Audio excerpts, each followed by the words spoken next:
ఆంధ్రప్రదేశ్ రాష్ట్రంలో బయట వాతావరణమే కాకుండా రాజకీయపరమైనటువంటి వాతావరణం కూడా వేడివేడిగా ఉండేటువంటి నేపథ్యంలో రాజకీయ ప్రత్యర్థుల యొక్క మాటల తూటాలు ఏవైతే ఉన్నాయో, ముఖ్యంగా చంద్రబాబు నాయుడు జగన్మోహన్ రెడ్డి గారిని ఉద్దేశించి అన్నటువంటి మాటలు, మిమ్మల్ని కూడా చంపివేస్తే ఏ రకమైనటువంటి పరిస్థితి తలెత్తుతుంది అనేటటువంటి ఒక మాట, వివేకానంద రెడ్డి గారి యొక్క హత్యని గురించి మాట్లాడుతూ జగన్మోహన్ రెడ్డి గారి మీద అనుచితమైనటువంటి వ్యాఖ్యలు చేసిన చంద్రబాబు నాయుడు గారి వ్యాఖ్యలకి ప్రతిగా జగన్మోహన్ రెడ్డి గారు కూడా బొబ్బిలి నియోజకవర్గంలో ఉన్న ప్రచార సభలో మాట్లాడుతూ చంద్రబాబు నాయుడు అన్నటువంటి మాటలు ఏవైతే ఉన్నాయో అతని నేర ప్రవృత్తికి, అతని హింసా ప్రవృత్తికి, అతని మానసిక ప్రవృత్తికి కూడా ఇవన్నీ కూడా అద్దం పడతాయి అనేటటువంటి మాట చెప్పారు. ఒకసారి మనం మాటల యొక్క అంతరార్థాలు, అదే రకంగా రాజకీయ నాయకులు అదుపు తప్పే మాటలు ఇవన్నీ కనుక మనం చూస్తే, ఎప్పటి నుంచో పవన్ కళ్యాణ్ అనేటటువంటి వ్యక్తి నోటికి అడ్డు అదుపు లేకుండా మాట్లాడటం అనేటటువంటి మనం చూసాం. అదే రకంగా ఒక చిన్న స్థాయి నాయకుడు నిన్న చంద్రబాబు నాయుడు గారి పక్కకు నిలబడి జగన్మోహన్ రెడ్డి గారిని ఒరే తురే అనేటటువంటి మాటలు కూడా మాట్లాడటం కూడా చూసాం. ఇంకా బాలకృష్ణ కానీ లేదా లోకేష్ కానీ అయితే అసలు రాయడానికి వీల్లేనటువంటి అసభ్యకరమైనటువంటి పదజాలం, అదే రకంగా వాళ్ళ గెస్టిక్యులేషన్స్ కూడా, అంటే బాడీ లాంగ్వేజ్ ఏదైతే ఉంటుందో అది కూడా చాలా అనుచితంగా, సో ఇవి రాయడానికి మాట్లాడడానికి వీల్లేనటువంటి భాషలన్నీ వారు మాట్లాడుతూనే ఉన్నారు. దానికి ప్రతిగా అక్కడక్కడ గడిచినటువంటి కాలంలో పేర్ని నాని గారు కానీ, లేకపోతే కొడాలి నాని కానీ, లేదా మరొక ఇతర నాయకులు కానీ మాట్లాడటం కూడా మనం చూసాం. కానీ ఎన్నికల సమయంలో అదుపు తప్పి మాట్లాడినటువంటి మాటలన్నీ కూడా మనం చూస్తూనే ఉన్నాం. దానితో పాటుగా మా ఎన్నికల మేనిఫెస్టోకి ఒక సైకో ఇచ్చినటువంటి మేనిఫెస్టోకి చాలా తేడా ఉన్నాయనేటటువంటిది చంద్రబాబు నాయుడు గారు కూడా మాట్లాడేటటువంటి మాటలు. సో ఆయన వయసుకు కానీ ఆయన అనుభవానికి కానీ సరిపోయేటటువంటి మాటలు, మాట్లాడాల్సిన మాటలు కావు.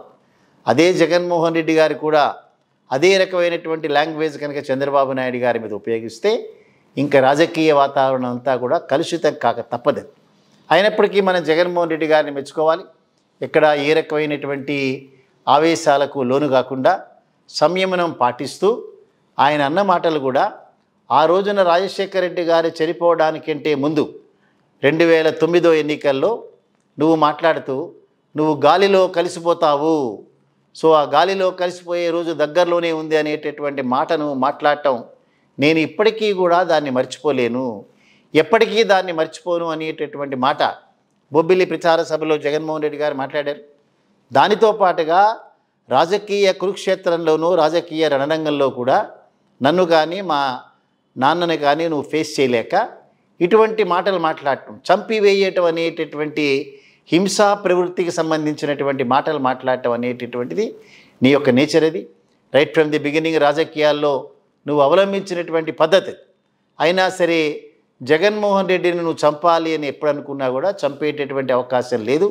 ఎందుకనంటే జగన్మోహన్ రెడ్డి ద్వారా ప్రయోజనం పొందినటువంటి అనేక కుటుంబాలు జగన్మోహన్ రెడ్డి గారిని కాపాడుకుంటాయనేటటువంటి మాట మాట్లాడారు.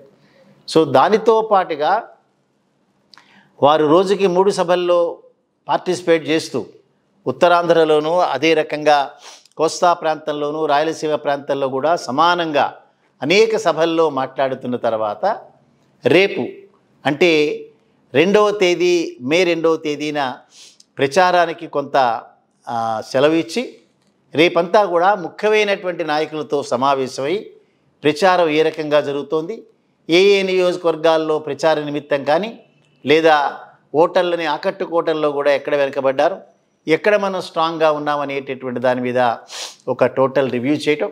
సో ఏదైనా అవసరం కనుక అయితే ఈ రాబోయేటటువంటి 10 రోజుల కాలంలో, అంటే రేపు 13వ తేదీన మనకి ఎప్పుడైతే ఎన్నికలు జరుగుతున్నాయో 12వ తేదీన ఎవరు కూడా క్యాన్వాస్ చేయాల్సినటువంటి అవకాశం రాదు. సో 11 వరకే ఆఖరుగా ప్రచారాలను నిర్వహించుకోవచ్చు అనేటటువంటి ఎన్నికల సంఘానికి సంబంధించినటువంటి నిబంధనలు ఏవైతే ఉన్నాయో దాని ప్రకారం ఇవాళతో మనం కలిపితే కేవలం 10 రోజులు మాత్రమే ఆంధ్రప్రదేశ్ రాష్ట్రంలో ఉండేటటువంటి అవకాశం. ఆ నేపథ్యంలోనే చంద్రబాబు నాయుడు గారి యొక్క ఎన్నికల ప్రణాళిక, దానిలో బీజేపీ అసోసియేట్ కాకపోవటం, అదే రకంగా జగన్మోహన్ రెడ్డి గారి మాటల్లో చెప్పాలి అని అంటే, ఎప్పుడైతే చంద్రబాబు నాయుడు అదే రకంగా పవన్ కళ్యాణ్ కలిసి ఎన్నికల మేనిఫెస్టోని రిలీజ్ చేస్తున్నారో, ఢిల్లీ నుంచి వారికి ఒక ఫోన్ కాల్ అందింది. ఎక్కడా కూడా నరేంద్ర మోడీ గారి ఫోటో పెట్టడం కానీ, నరేంద్ర మోడీ గారి ప్రస్తావన తీసుకురావడం కానీ, భారతీయ జనతా పార్టీకి సంబంధించిన ఏ రకమైనటువంటి ప్రస్తావన కూడా తీసుకురావాల్సినటువంటి అవసరం లేదు అనే మాట చెప్పారు. అందుకని 2014 సంవత్సరంలో నరేంద్ర మోడీతో కలిపి వేసినటువంటి మేనిఫెస్టో, ఈవెన్ సాక్షాత్తు సిద్ధార్థనాథ్ సింగ్ అనేటటువంటి వాళ్ళ ఆల్ ఇండియా రిప్రజెంటేటివ్ నిన్న ఎన్నికల పరిశీలన కోసం ఆయన వచ్చాడు. ఈ నిమిత్తం రాలేదు, అయినప్పటికీ వారిని ఇన్వాల్వ్ చేశారు. సో వారు కూడా మేము ఇక్కడ ఉన్నామని అంటేనే మేము వీటికి మద్దతు తెలియజేస్తున్నట్టు అనే ఒక మాట మాట్లాడినారు. కానీ వారు ఇచ్చినటువంటి అనేక రకాలైనటువంటి ఫ్రీబీస్ ఏవైతే మన ప్రజలందరికీ కూడా చేసేటటువంటి సంక్షేమ కార్యక్రమాలు ఏవైతే ఉన్నాయో దాంట్లో భారతీయ జనతా పార్టీ పాత్ర లేదు అనేటటువంటి దాన్ని చెప్పకనే చెప్పారు. సో ఈ నేపథ్యంలో ఎన్నికల ప్రణాళికని నరేంద్ర మోడీ గారు లేకపోయినా తెలుగుదేశానికి జనసేనకి సంబంధించిన మేనిఫెస్టోలో ఏమేమి అంశాలు ఉన్నాయి, జగన్మోహన్ రెడ్డి గారు ఇచ్చినటువంటి వాటిలో ఏ రకమైన అంశాలు ఉన్నాయి, ఈ రెండిటికి సంబంధించినటువంటి విశ్వసనీయత ఏ రకంగా ఉందని ప్రజలు తప్పనిసరిగా బేరీజ్ వేసుకుంటారు.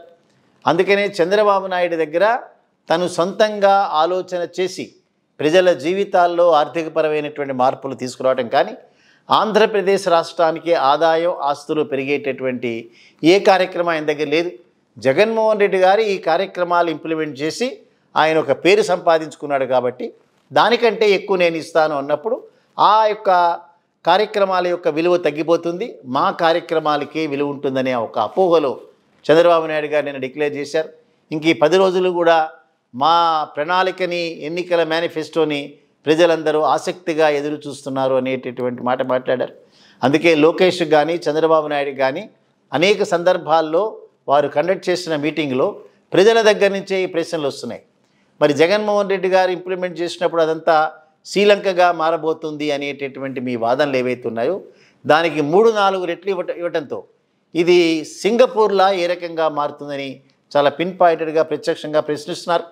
సో ఆ ప్రశ్నలకి సమాధానం చెప్పలేక మేమేదో 20 లక్షల ఉద్యోగాలు క్రియేట్ చేస్తాం, ఆ ఉద్యోగాల వల్ల ఆదాయం పెరుగుతుంది, అదే రకంగా సంపదను సృష్టిస్తాం, ఈ రకమైనటువంటి కళ్ళబొల్లి మాటలు చెప్పడం తప్ప వారి దగ్గర ఏ రకమైనటువంటి ఒక స్టాండర్డ్ సమాధానం లేకపోవటం అనేటటువంటిది ప్రజలందరూ కూడా గమనిస్తున్నారు. సో వీటన్నిటినీ కనుక మనం చూస్తే తప్పనిసరిగా ఆంధ్రప్రదేశ్ రాష్ట్ర ప్రజలు ఇటువంటివన్నీ గమనించాల్సిన అవసరం ఉంటుంది. ఏవైనప్పటికీ కూడా చంద్రబాబు నాయుడు తన యొక్క భాష మీద అదుపు పెట్టుకోవాలి. ఇప్పటికైనా ఒక విజ్ఞత కలిగినటువంటి వ్యక్తిగా పొరపాటున నా నోట్లోంచి ఆ మాట వచ్చింది కాబట్టి జగన్మోహన్ రెడ్డి గారిని క్షమాపణ కోరుకుంటున్నానన్న మాట చెప్పాలి. ఒక వ్యక్తిని హింసాత్మకంగా ఫిజికల్గా చంపించాలి అనేటటువంటి మాట మాట్లాడటం అనేది ఏ రాజకీయ నాయకుడికి తగినటువంటిది. ఏవైనప్పటికీ కూడా జగన్మోహన్ రెడ్డి గారు ఆల్రెడీ రిప్లై ఇచ్చారు. సో ప్రజల ముందు రాబోయేటటువంటి 10 రోజుల్లో నన్ను చంద్రబాబు నాయుడు అతనికి ఉన్నటువంటి హింసా ప్రవృత్తికి నిదర్శనంగా ఆనాడు నా తండ్రి గారిని ఆ రకమైన మాటలు అన్నాడు, తర్వాత చూస్తే నా తండ్రి గారు చనిపోయినాడు. సో ఇవాళ నన్ను కూడా చంపాలి అనేటటువంటి ఉద్దేశంతోనే ఇప్పటికే 2 సార్లు నా మీద అటాక్ చేశారు. 3వసారి ఈసారి తీవ్రమైనటువంటి చర్య తీసుకునే ప్రమాదం ఉంది. అయినప్పటికీ కూడా ప్రజలే నన్ను రక్షించుకుంటారు అనేటటువంటి వారి మాటలు ఏదైతే ఉన్నాయో చూద్దాం. రాబోయేటటువంటి రోజుల్లో ఈ మాటల తూటాలకి ప్రత్యర్థుల నుంచి వచ్చేటటువంటి సమాధానాలు ఏ రకంగా ఉంటాయి, ప్రజలు మేధావులు వీటి మీద ఏ రకంగా రియాక్ట్ అవుతారని చూడాల్సినటువంటి అంశం ఇది.